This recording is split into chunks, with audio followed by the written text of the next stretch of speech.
when you're building a company like this and you're trying to get product market fit, you have to find the place where your product can provide the most value in the short to midterm, so you have customers, but at the same time, looking at the long term, what's the biggest opportunity? In a way, you're being reinforcement learned as the founder here, the same way the chess robot we're talking about in terms of reinforcement learning. You could play the short game, which is, hey, we got to get into factories and figure out how to move these Dorito chips and batteries into the boxes without crushing them and quickly, 24 hours a day, 365 days a year. But also, hey, winning the game could mean maybe losing some customers, but building that general purpose robot that you could put 100 of them into a factory and just say, go find work. It is really an interesting concept. This Week in Startups is brought to you by Lemon.io. Need to speed up your product development without draining your budget? Hire vetted engineers from Europe at Lemon.io. Go to lemon.io/twist to get 15% off for the first 4 weeks. Vanta. Compliance and security shouldn't be a deal breaker for startups to win new business. Vanta makes it easy for companies to get a SOC 2 report fast.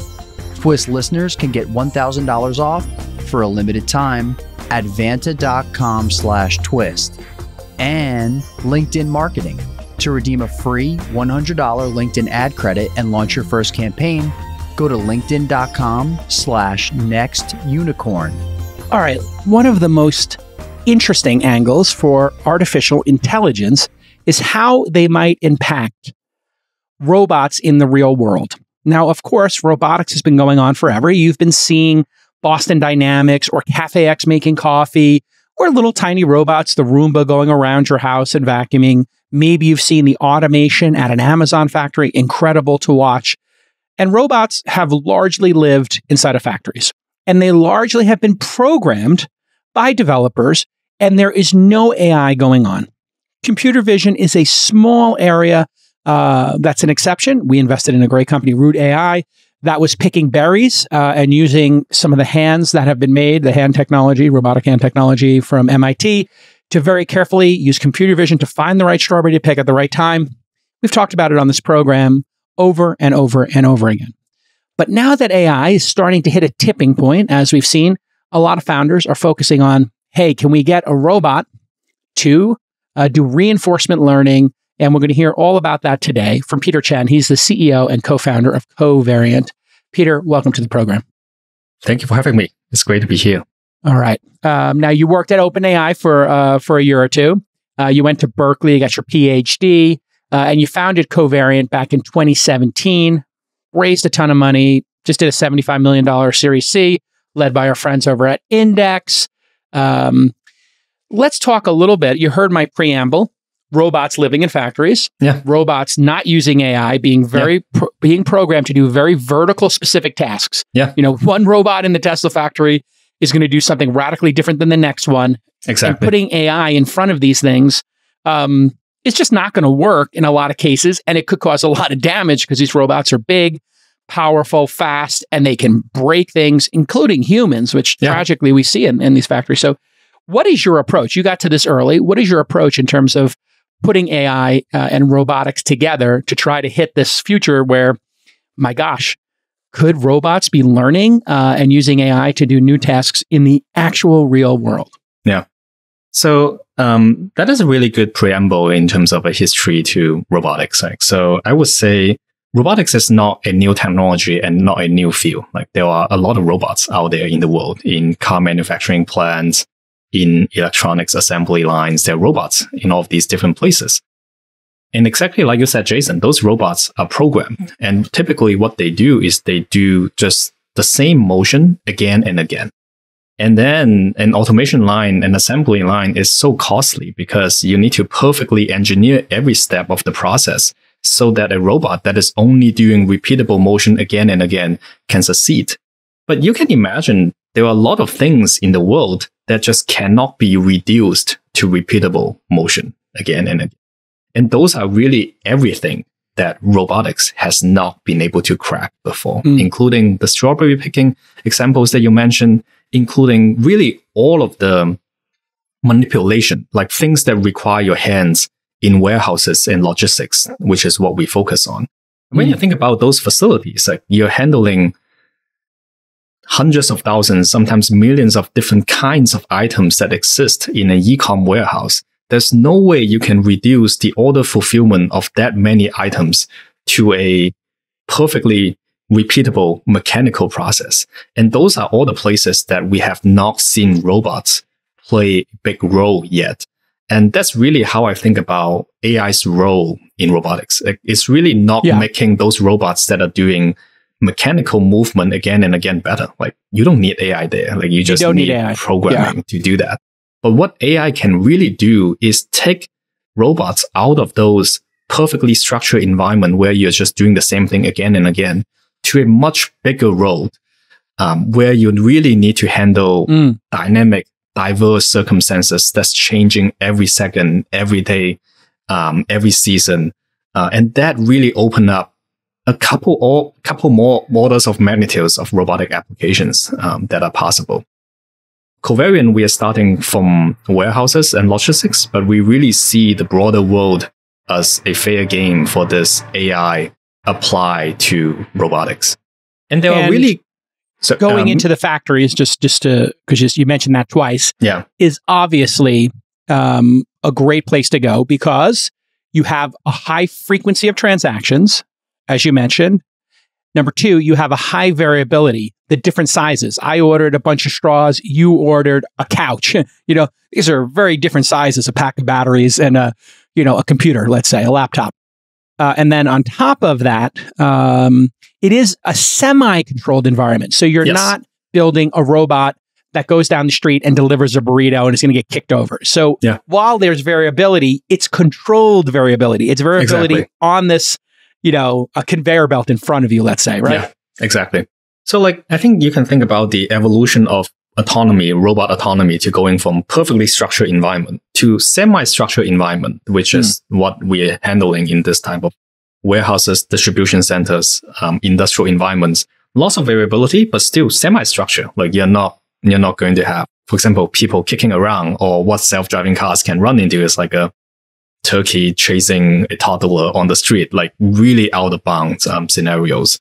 And so it's kind of like somewhere in the middle and not fully to the open world, but you still expose you to a lot of diversity and complexities of the real world.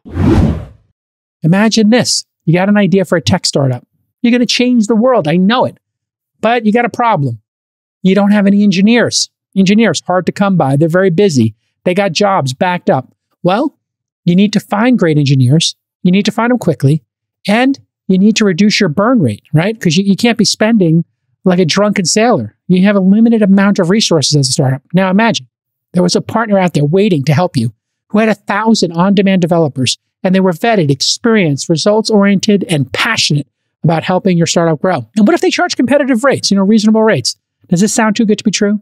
Well, you need to head to lemon.io right now. Startups choose lemon.io because they only offer hand-picked developers with 3 or more years of experience with strong portfolios. And if anything goes wrong, lemon.io will replace your developer as soon as possible. A bunch of launch founders have worked with lemon.io. They've had great experiences. So here's the call to action. Super easy. To learn more, go to lemon.io/twist to find your perfect developer or tech team in 48 hours or less.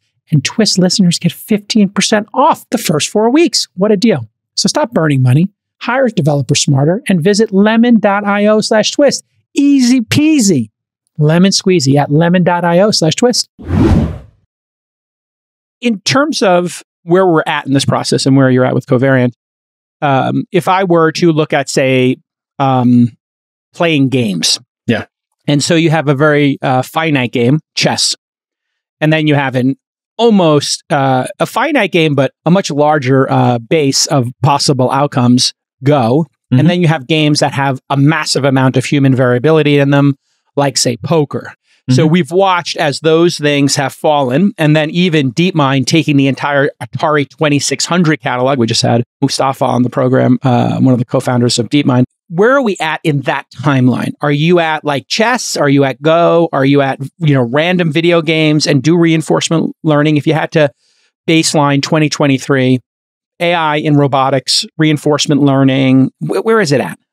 Yeah, it's a really good question. And the way that you're framing it gave me a lot of throwback to my days of doing deep reinforcement learning research at OpenAI and at Berkeley. I was training a lot of reinforcement learning agents, like exactly also with Atari suites of games. So it gave me a lot of flashback of memories. But coming back to this question, this is a really interesting way to frame it. And I would say where AI for robotics is at, it's really from a technology, from an algorithm, from a models, from a compute power perspective, we are at that Atari moment and really beyond. Like I would say we are at even the StarCraft, Dota. That's a big jump too, right? I mean, the difference between a game like StarCraft and, a 2600 game like Pong is like the difference between checkers and maybe poker or Go, right? That's a big leap. It's exactly. So from an algorithmic and from a modeling perspective, we are there. But what is missing is data. So it's very, very difficult to get robotics data, diverse robotics data that can build this type of AI. So let's even use Go as an example, right? If you think about AlphaGo, incredible achievement, like that can beat human champion and Go. Incredible breakthrough that DeepMind has built a couple years ago.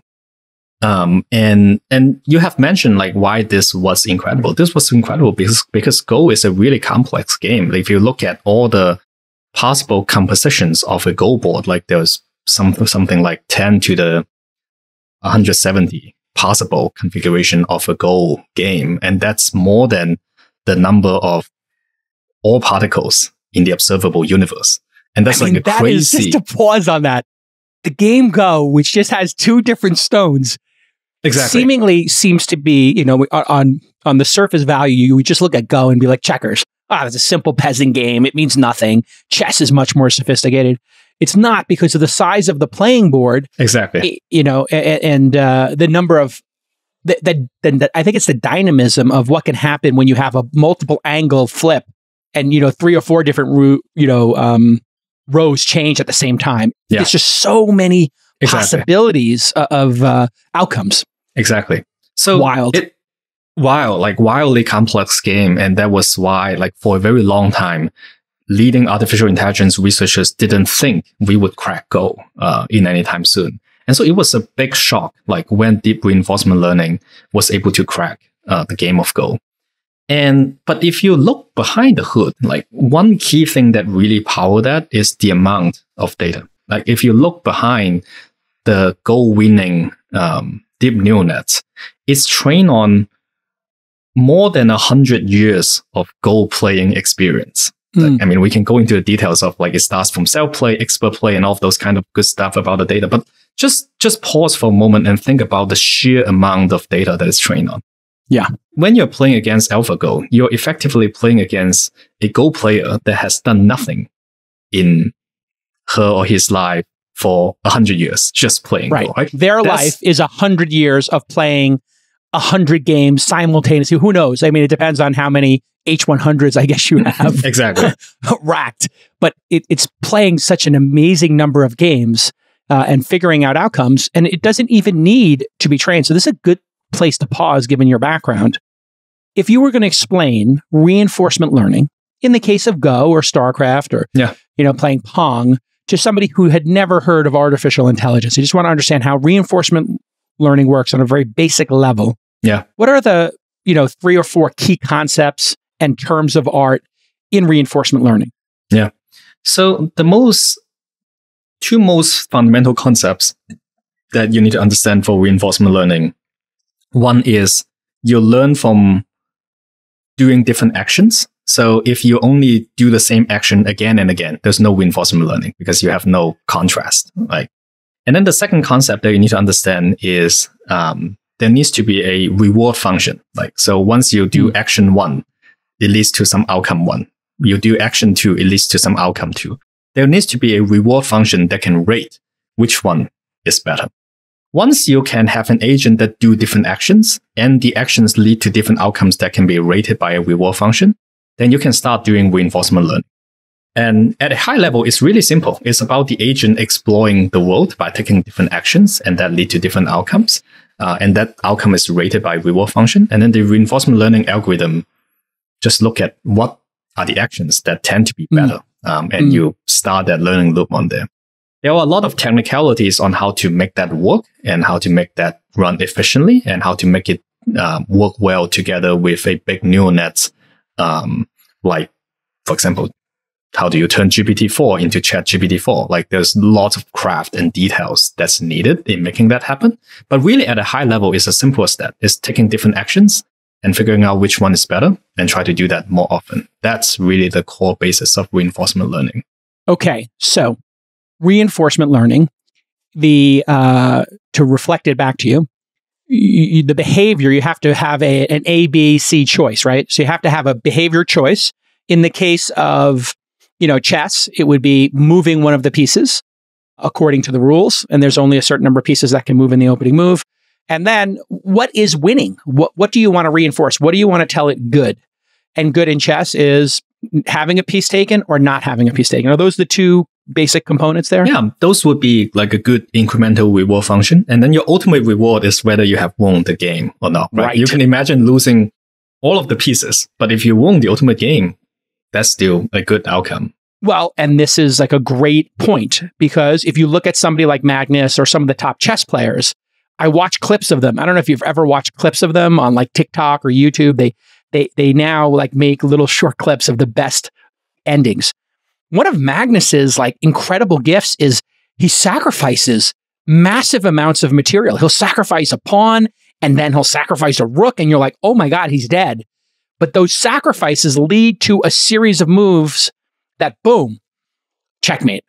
And exactly. So it could be that getting a material advantage is the wrong training. It's like that's the short-term thing that's right to do. Take the pawn, take the rook.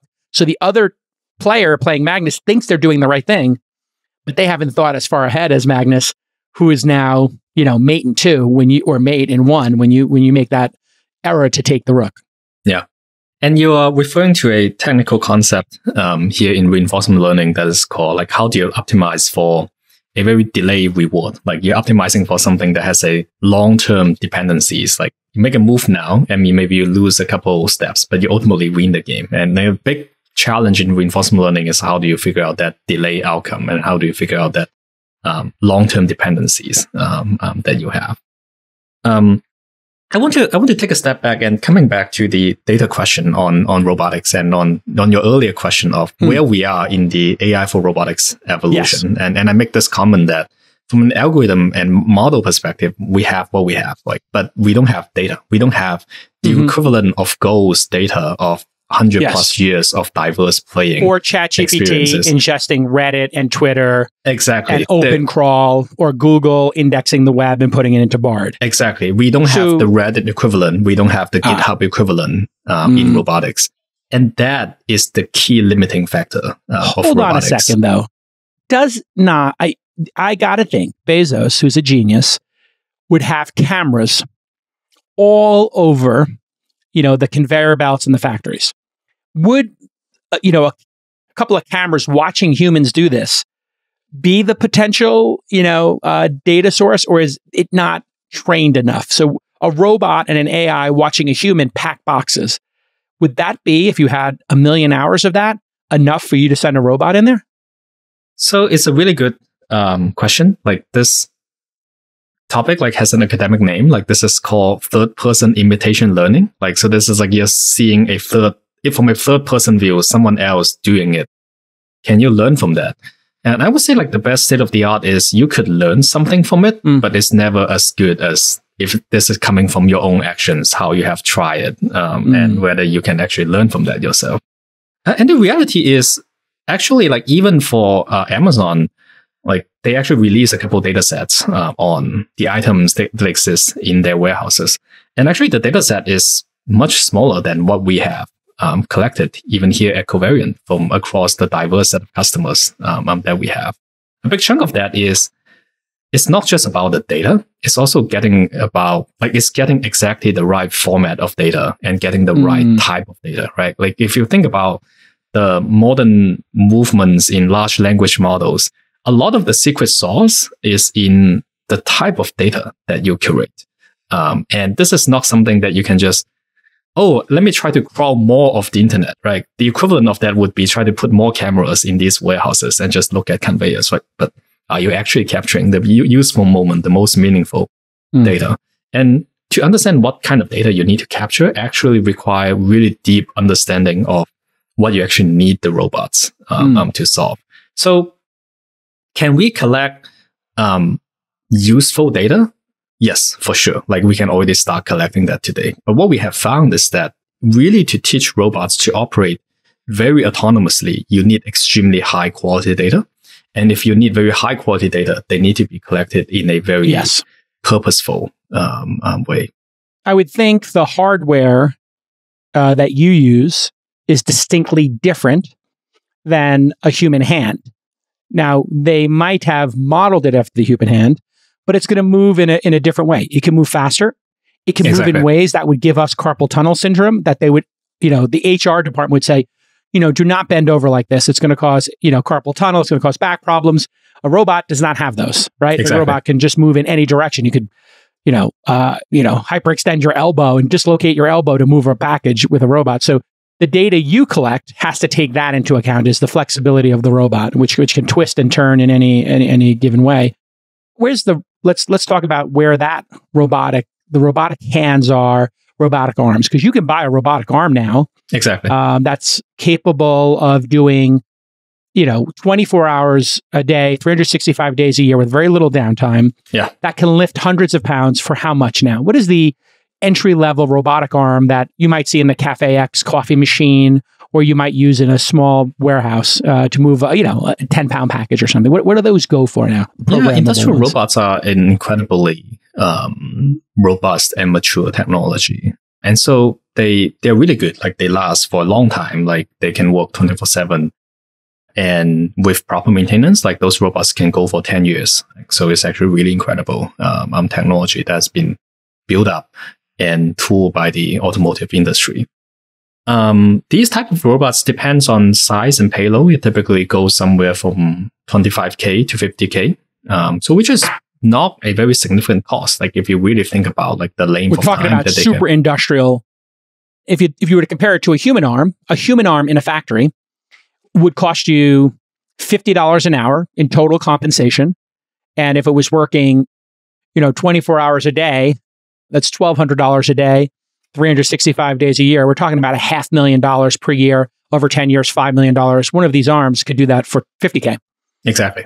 So the robot arm itself 1%. Is an incredibly cost-effective technology. If you're a SaaS or services company that stores customer data in the cloud, then you need to be SOC 2 compliant. You knew that, from a third party. And you need that third party to close big deals. And if you want to get compliant easier and faster, you need to use Vanta, V-A-N-T-A. Vanta makes it so easy for you to get and renew your SOC 2. On average, Vanta customers are SOC 2 compliant in just 2 to 4 weeks. Compare that to 3 to 5 months without Vanta. And Vanta can save you hundreds of hours of manual work and up to 85% of compliance costs. This is a total no-brainer. And Vanta does more than just SOC 2 compliance. They also automate up to 90% compliance for GDPR, HIPAA, and more. You can't afford to lose out on major customers. We all know that. Listen, it's a hard year. Last year was hard. You can't lose those major customers because you don't have your compliance dialed in. Just work with Vanta. Get your compliance automated and tight is right. Lock down those big deals. Here's the best part. Vanta is going to give you $1,000 off. That's 10 hundies. Get $1,000 off at vanta.com/twist. That's vanta.com/twist for $1,000 off your SOC 2. So we have a video, speaking of robotic arms, maybe we have a good point to stop here. You can take a sip of your coffee there or tea, and then show us this video. And then we can continue the discussion maybe, because people, you brought some show and tell. If you're listening and you're not watching on YouTube, just go over to YouTube, type This Week in Startups, Covariant, and you'll find it real quick. So what we're seeing here is the robots that's picking up a really diverse set of items in a really chaotic pile of items. So what the robots need to do is not just repeating the same motion again and again, but it really needs to understand what's in front of it in 3D. What are the different objects? What are the different ways to approach the item? What's the best way to pick it up and really manipulate it and transfer it successfully? And for those of you who's watching the video, you can really see a diverse set of items ranging from items from pharmaceuticals to CPG, to candies, food, grocery items. And so you can really see how these items, they come in different orientations in the world. And they also, each one can come in a different position, but also different deformation. Like if it's a bag, like there's not the same bag that would always appear in the same if it's a bag of Doritos, which I think I see bags of Doritos and bags of gummy bears there. Yeah. If you throw 50 bags of 50 bags of Doritos or gummy bags into a tray, they're going to land in all different ways. It's going to look very different to the robot. But after training, like you're saying, it's going to know this is a bag of Doritos. It has a certain texture. You don't want to crush it. If you hit it too hard, it's going to crack some Doritos. Whereas the gummy bears, maybe you could hit those a little harder. So what is that arm called? It's not a hand type arm. It's not a pincher. It looks like it's got like 2 digits that are kind of like suction cups. What are we looking at there in terms of that extension? These are vacuum based hands. So like Jason, like you said, like you can very nicely articulate the difference between the arm, like which is like the wide body that we're seeing here. This is a robot arm that's manufactured by ABB, one of the world's top 4 robot manufacturers. And then there is the hand, like which is actually the part that gets in contact with the physical world. Like so, the hands here, it's actually a very simple mechanism. Like so, there's vacuum that gets generated, and it's just kind of like one of the vacuum at your home. Like you can suck things into it, and then you have 2 tubes of vacuum, so 2 cups that the robot is individually actuating there. So you can choose to use 1 cup or both cups together, depends on what it's trying to pick up. Or I suppose a different percentage on each one. Exactly. And so what we have found is that suction or vacuum has turned out to be a fairly general hand technology. Like you can use this fairly extensively in the warehouse setting. Like it's not going to solve everything in the world. Like just it's not as dexterous as a human hand, but it's actually fairly universal. What we have found to be very important though is you cannot have the same robot hand everywhere. Like if you're handling much larger items, you can imagine you need bigger suction tube. You need more cups to pick up a kettlebell. A 50-pound kettlebell is not getting picked up by the suction arm, probably. Exactly. But it could easily be picked up by a pincher, or whatever you call clasping. Like a finger-based gripper, right? So, and what this actually points out is something that's very interesting in AI for robotics is the AI for robots needs the ability to adapt to different kinds of physical hardware. Like it really need the ability to not just handle one kind of physical body, but actually multiple kinds of physical bodies. Like because we haven't been able to build a hand or a robot arm, a robot body that is as universal as human body. What that means is that for different use cases, for different customers, you need different hardware.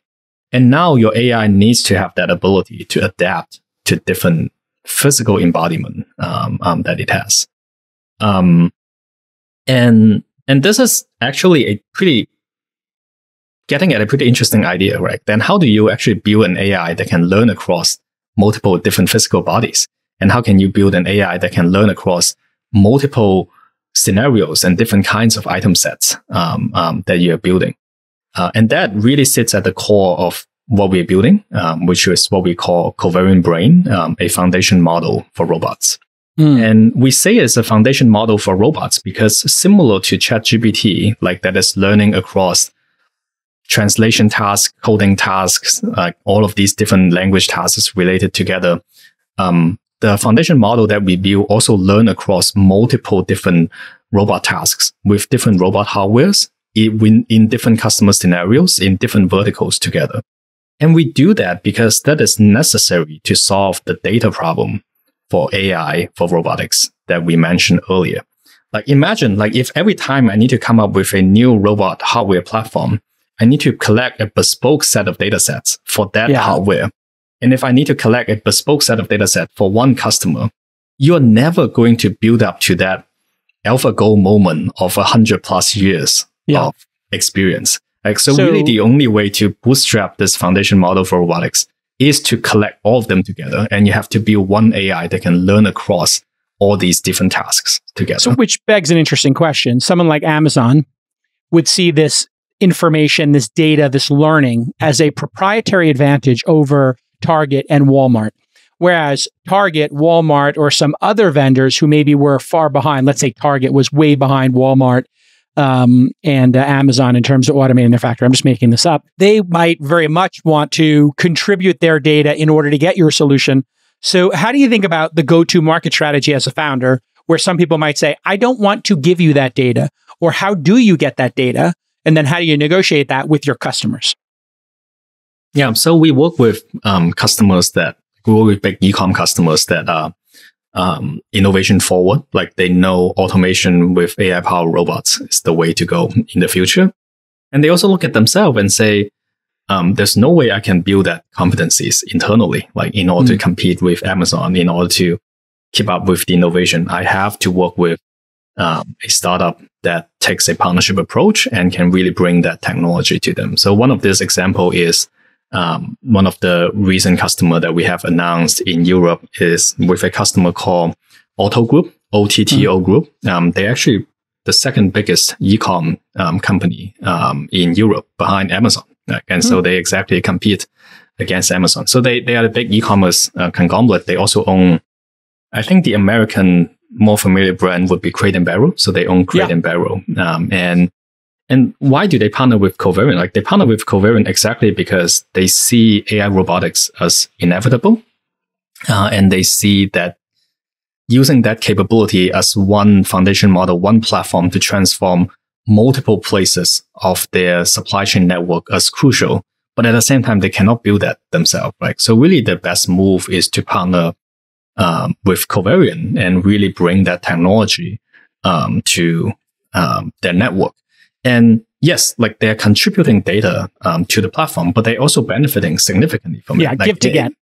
And because we have already built up such a broad data set over robots across multiple continents, the robots that's deployed at their site can also achieve much better performance day one before you even contribute any data to it. Like you can already start benefiting from it.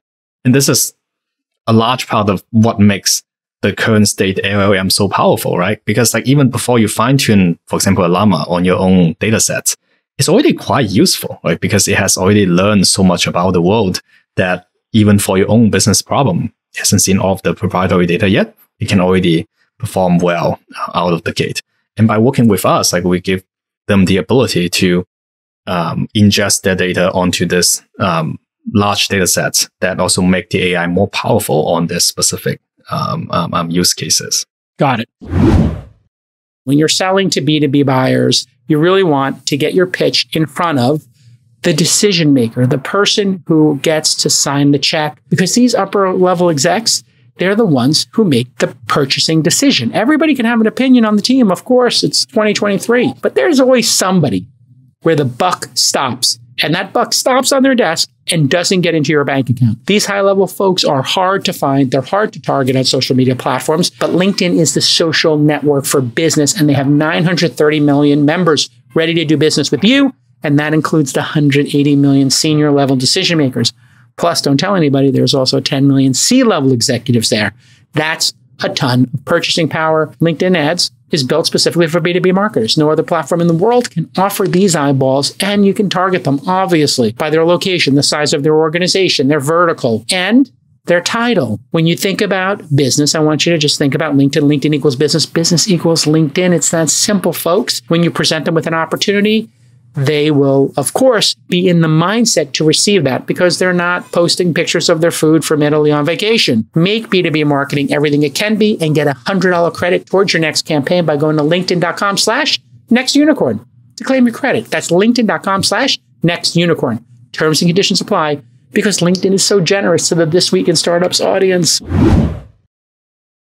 What do you think of the projects like Tesla's, I think it's called Optimus, building an actual, full-on robot that looks like a human and walks around like a human. Obviously, these arms, vertical, they're vertically integrated. They've been out there for now, 30, 40 years of these arms, being at scale, I guess, and making a huge difference, beating humans every day. But some folks are going to take the approach like Elon's doing. There's Figure, I guess, is the other one. Of, hey, here's a robot that is a human, it's going to reinforcement learn and walk around your factory or walk around your house and put dishes in the dishwasher or pick up and clean up after the dog if it, spills its food over or worse. Yeah. So I'm very glad that someone is working on humanoid robot. This is going to be a very key enabling platform to really open up to a wide set of robotics use cases. So if you think about these industrial robot arms, they are really good, but what's the limitation of them? The limitation of them, they are largely fixed stationary robots, meaning you have to bring work to it and you have to constantly feed work to it. And those type of robotic applications only make sense if you're running a 2 to 3 shift operations and the robot constantly can be busy.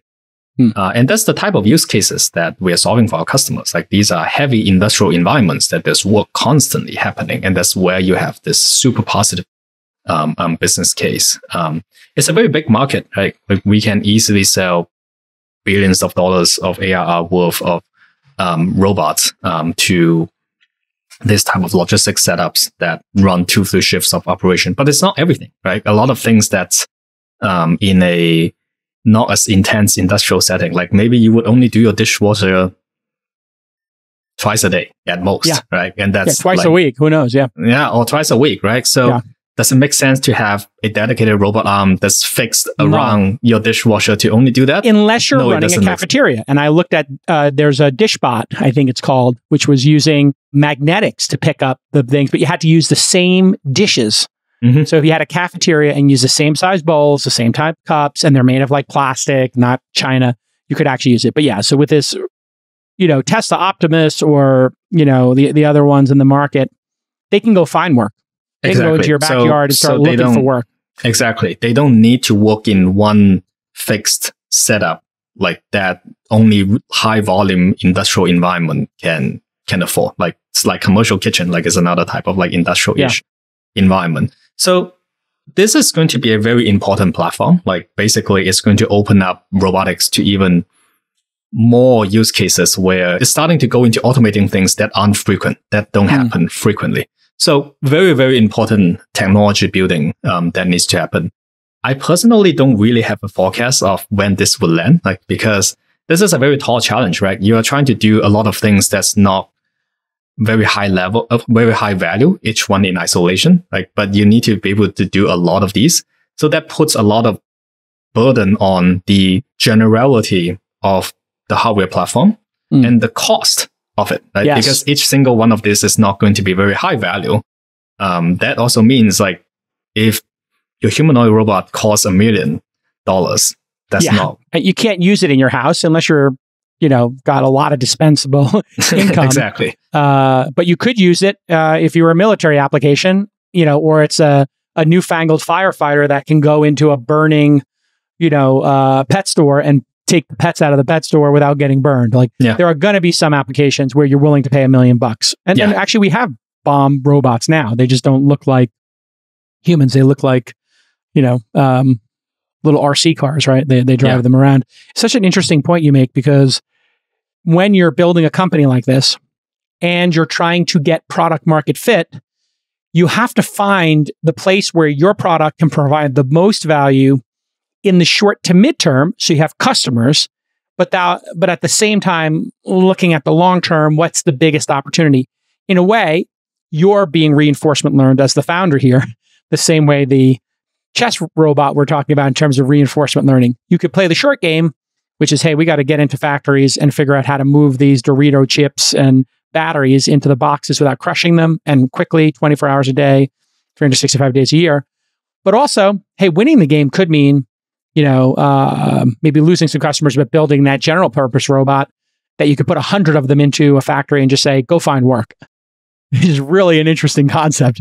It is very interesting. And we believe the key way there is keep building a general AI, right? Because that is the thing that is going to transcend whatever use cases that you're looking at today and whatever platforms, hardware platforms that you're building it on top of. Because a generalized understanding of the physical world and how to interact with it is independent of the use cases, independent of the use case frequency, and independent of the hardware platform. So like from a covariant perspective, like I wish the Tesla Optimus like hardware platform exists today, because that can allow us to put our AI, our foundation model on it to solve a lot more problems. Like, and what's the biggest problem in hardware? Like, what is the big? Is it the actuators? Is it creating the pulley systems? I know there's many different types of pulley systems. What seem to be the hangups there? From a humanoid robot perspective, or from just generally? Generally, and then we could go to humanoid. But I think generally, what is it that the robots can't do yet? Is there some blocker that everybody's going, oh, you know, like storage used to be, or bandwidth used to be in the internet? If there was an equivalent in robotics, is it those like actuators or the pulley systems that, you know, create the strength where the arm can move? Is it the tips of the fingers to know this is a ripe strawberry versus this is a firm piece of corn? How do you think about that?